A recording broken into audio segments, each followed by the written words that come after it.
मैं आज राहुल जी नहीं है, ससम्मान में राहुल जी को कहना चाहता हूं, हाँ राहुल जी, ये नया भारत है। आपने सरेंडर किया और हम धुरंधर है। आप सरेंडर है, हम धुरंधर है। यह है नहीं सर, जितने ही अर्बन नक्सल है उनको ये कहते हैं तू मेरा बच्चा है, हाँ आजा, हम तुम्हें लीगल फैसिलिटी देंगे। पत्रकार ने लिखा था कि कांग्रेस के अंदर की जो सेइंग है वो है, the saying for Congress is, सैनिकों तुम संघर्ष करो, सैनिकों तुम संघर्ष करो, हमें पता नहीं हम किसके साथ हैं। सैनिकों तुम संघर्ष करो, 76 सैनिक तुम शहीद हो जाओ, मगर हमें पता नहीं हम किसके साथ हैं। हम पद्मा के साथ हैं, हम विनायक सेन के साथ हैं, हम तुम्हारे साथ तो कतई नहीं। कांग्रेस का एक बहुत बड़ा दूसरा धड़ा था which romanticized नक्सलिज्म, जिनका रोमांस था नक्सलिज्म के साथ, which love नक्सलिज्म। इनकी बहन है जिनसे ये आइडियोलॉजी लेते हैं, अरुंधति रॉय ने नक्सलिज्म के लिए एक शब्द का, एक फ्रेज का प्रयोग किया था, गांधीयंस विथ गन। उन्होंने कहा था ये जो नक्सल्स हैं ये गांधी जी के समान है, बस फर्क इतना है कि इनके हाथ में बंदूक है। ऐतिहासिक उपलब्धि, यह दो चरित्रों के बीच की लड़ाई है।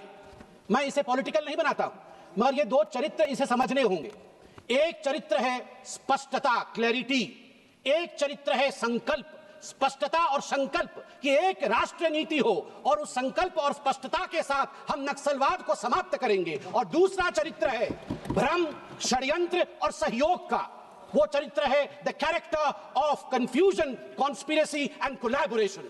ये कॉन्स्पिरेसी, कोलैबोरेशन और कंफ्यूजन की लड़ाई है। अब मैं एक एक करके इस विषय को आपके समक्ष रखता हूं। The Congress and its coterie, they were confused to the extent, वहां तक वो कंफ्यूज थे जहां कांग्रेस के तत्कालीन प्रधानमंत्री मनमोहन सिंह जी का मानना था कि Naxalism is the deadliest evil in this country. Naxalism से खराब इस देश में कुछ नहीं हो सकता है, घातक और कुछ नहीं हो सकता है। वहीं कांग्रेस का एक बहुत बड़ा दूसरा धड़ा था which romanticized नक्सलिज्म, जिनका रोमांस था नक्सलिज्म के साथ, which love नक्सलिज्म। और उसमें आप याद करिए अरुंधति रॉय जो इनकी बहन है, जिनसे ये आइडियोलॉजी लेते हैं, अरुंधति रॉय ने नक्सलिज्म के लिए एक शब्द का, एक फ्रेज का प्रयोग किया था, गांधीयंस विथ गन। उन्होंने कहा था ये जो नक्सल्स हैं ये गांधी जी के समान है, बस फर्क इतना है कि इनके हाथ में बंदूक है। आप चिंता करके देखिए किस प्रकार की चिंताधारा कांग्रेस पार्टी और उनकी सहयोगियों की।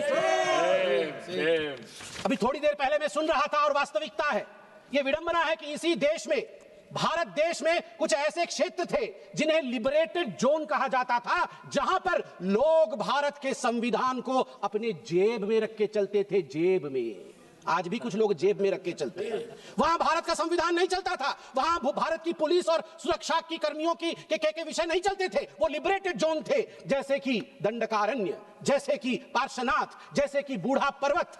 आप पूछिए छत्तीसगढ़ के लोगों से, वो आपको बताएंगे ये लिबरेटेड जोन कौन से थे। और केवल लिप सर्विस होता था, उस समय की सरकार द्वारा लिप सर्विस होता था। और ऑपरेशन ग्रीन हंट के नाम पे जो ऑपरेशन शुरू किया गया था, याद करिए भारतवर्ष में किस प्रकार का फेल्योर हुआ था। उसमें 76 सीआरपीएफ जवान, 76 सीआरपीएफ जवान एक ही दिन में शहीद हुए थे छत्तीसगढ़ में, अप्रैल 2010 में, एक ही दिन में। That was the highest ever single day casualty of Indian security, second only to Operation Blue Star. आप चिंता करके देखिए, इस प्रकार की परिस्थिति थी।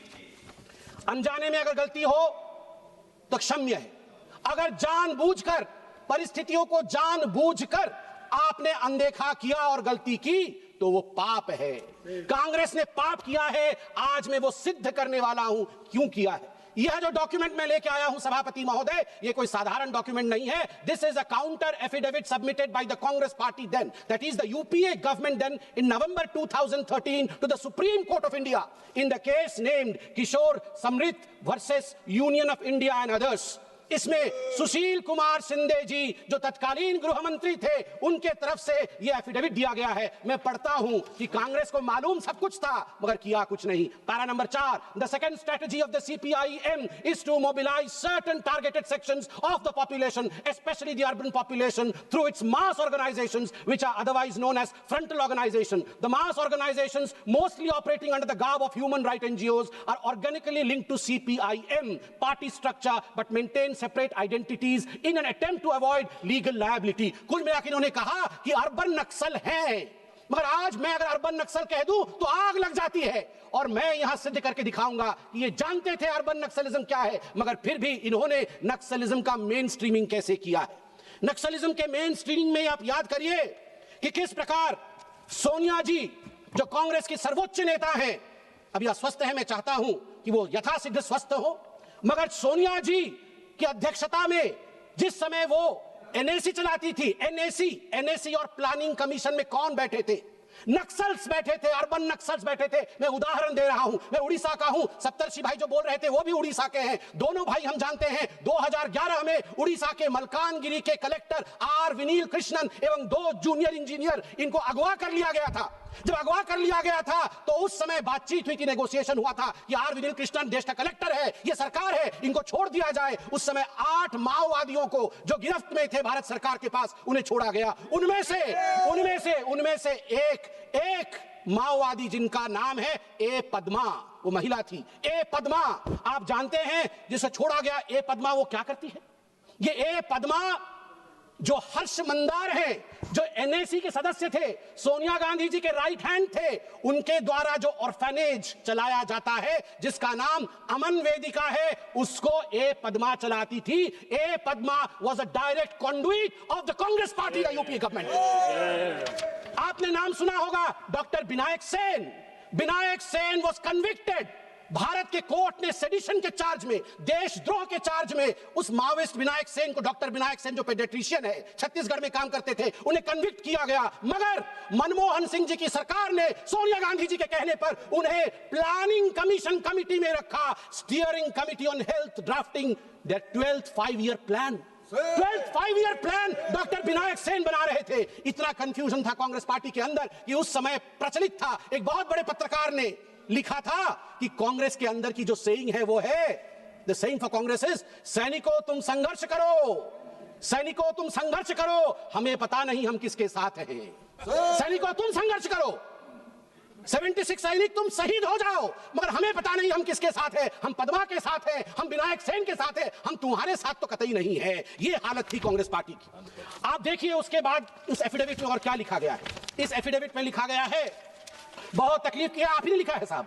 The third strategy of CPIM party is to form a rainbow coalition of various insurgent groups in India so as to launch a united frontal attack against the existing state machinery. उसके साथ साथ affidavit कहती है, this is a little known fact not highlighted in the media due to propaganda dissemination in various forms by the Maoist supporters that they are champions of Adivasi rights, a claim contrary to their action. ये सारे नक्सलवादी जो अपने आप को कहते हैं कि हम आदिवासी राइट्स के रक्षक हैं, contrary to the claim, ये कोई आदिवासी राइट के रक्षक नहीं है। खुद इन्होंने लिखा है कि नक्सलियों ने पुल उड़ाया, नक्सलियों ने स्कूल उड़ाया, नक्सलियों ने मोबाइल टावर उड़ाया और फिर खुद नक्सलियों को बचाने का काम करते हैं। और सबसे बड़ी बात यहां जो मैं खुलासा करने वाला हूं, आप देखिए पैराग्राफ नंबर 18 में क्या लिखते हैं, ध्यान से सुनिएगा मेरे मित्रों। पैराग्राफ नंबर 18, सुशील कुमार सिंधे लिखते हैं, it is further submitted, my lord, to the Supreme Court, it is further submitted that the Maoists have managed to entrench themselves in certain parts of the country because there is a security vacuum. There is a security vacuum and development vacuum. Security भी vacuum है, development भी vacuum है in such areas. Once having entrenched themselves, the Maoists have also created a political vacuum. आप बताइए, ये हम बता रहे हैं, आपके सुशील कुमार सिंधे जी ने लिखा है, मैं ऑथेंटिकेट कर दूंगा ऐसे साहब। इन्होंने लिखा है डेवलपमेंटल वैक्यूम, इन्होंने लिखा है सिक्योरिटी वैक्यूम, इसीलिए नक्सलिज्म हो रहा है। आज मैं यहां पर आपको सिक्योरिटी वैक्यूम के बारे में बताने वाला हूं, बहुत बड़ा खुलासा करने वाला हूं, जवाब दीजिएगा साहब। सलमा जुदुम के बारे में किसने नहीं सुना है? 2005 में किसने शुरू किया? महेंद्र कर्मा ने शुरू किया, आपके नेता ने शुरू किया, कांग्रेसी भाई थे हमारे, आज नहीं है हमारे बीच, उनकी आत्मा सुन रही होगी। I pay homage to Mahendra Karma today. I am a BJP member.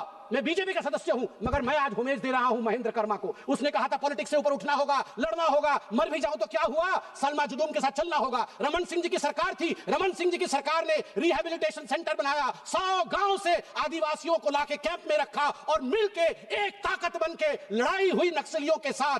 गांव के लोग जीत रहे थे, छत्तीसगढ़ के लोग जीत रहे थे, मगर कांग्रेस की कोटरी ने, कांग्रेस की दरबारियों ने जाके सुप्रीम कोर्ट में पिटीशन डाला। किसने पिटीशन डाला? पिटीशन डाला नंदिनी सुंदर ने।